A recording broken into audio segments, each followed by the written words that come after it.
Police और security forces के कामयाब ऑपरेशन में 9 दहशतगर्द हलाक, 4 जख्मी हुए, जबकि DPO हंगू और SHO दुआबा जख्मी हुए। DIG कोहाट अब्बास मजीद ऑपरेशन की सरबराही कर रहे हैं। वजीर दाखिला मोहसिन नकवी ने जख्मी DPO के बुलंद हौसले को सराहा। आपको बताएं कि हंगू में पुलिस और सिक्योरिटी फोर्सेस के कामयाब ऑपरेशन में 9 दहशतगर्द हलाक और 4 जख्मी हो गए, जबकि DPO हंगू और SHO दुआबा भी जख्मी हुए। DIG कोहाट अब्बास मजीद ऑपरेशन की सरबराही कर रहे हैं।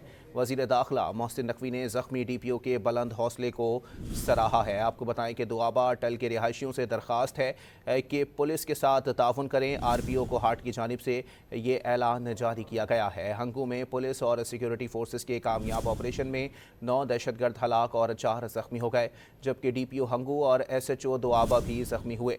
DIG कोहाट अब्बास मजीद ऑपरेशन की सरबराही कर रहे हैं। वफाकी वजीर दाखिला मोहसिन नकवी ने जख्मी DPO के बुलंद हौसले को सराहा है। RPO कोहाट का कहना है कि दुआबा अटल के रिहायशियों से दरख्वास्त है कि पुलिस के साथ ताउन करें। खारजियों की फायरिंग से DPO हंगू, SHO दुआबा भी जख्मी हुए हैं।